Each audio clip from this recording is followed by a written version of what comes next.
If you want to download Steam Workshop content, there are two main ways to do it depending on what you need. The easiest and safest method is the normal Steam subscribe process. And if you need the raw files for backup or for use on another platform, there are also manual options. In this video, I'll walk you through both methods step by step so you can get the content you want without confusion. And if this tutorial helps you out, make sure to hit like and subscribe for more simple software guides just like this.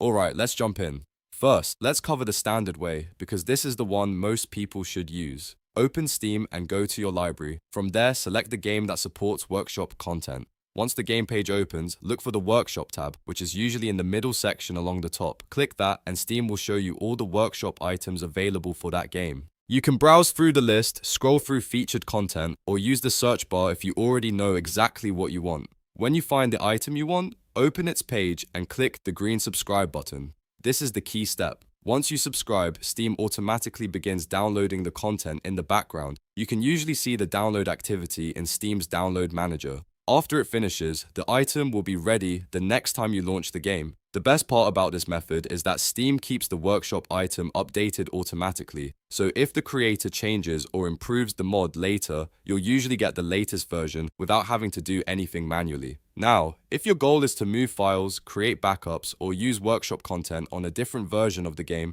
then subscribing alone may not be enough. In that case, you may want the manual download method. This is useful when you need direct access to the files instead of just letting Steam manage everything for you. As of 2026, some users still rely on third-party downloader sites such as Steam Workshop Downloader.io or ggntw.com.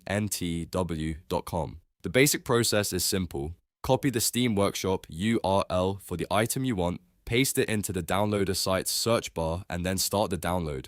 The site will usually give you a .zip or .bin file containing the content. Before using any third-party downloader, it's important to be careful. Always make sure you understand the source you're using and avoid clicking anything suspicious. If you're only trying to use Workshop items in a supported Steam game, subscribing through Steam is still the safest and most reliable option. But if you specifically need the raw files, this manual method can be helpful. Now let's say you already subscribe to an item, but you want to find the actual files on your computer. This is also possible. Steam stores Workshop downloads in your Steam installation folder. The usual path is /program files open, x86, close parenthesis, /steam, /steam apps, /workshop, /content, open bracket, app ID, close bracket. Inside that folder, each item is saved in a subfolder named after the Workshop item ID. If you need that ID, you can find it at the end of the item's URL on the Steam Workshop page. This is especially useful for backups, mod troubleshooting, or copying files to another location. One very important thing to remember is that in most cases, Steam only lets you download Workshop content through the subscribe button if you actually own the game on that account. If you do not own the game, the normal Steam method may not work for you. In that case, you would need to rely on the manual third-party tools we talked about earlier. So if the subscribe button isn't giving you the result you expected, ownership is one of the first things you should check.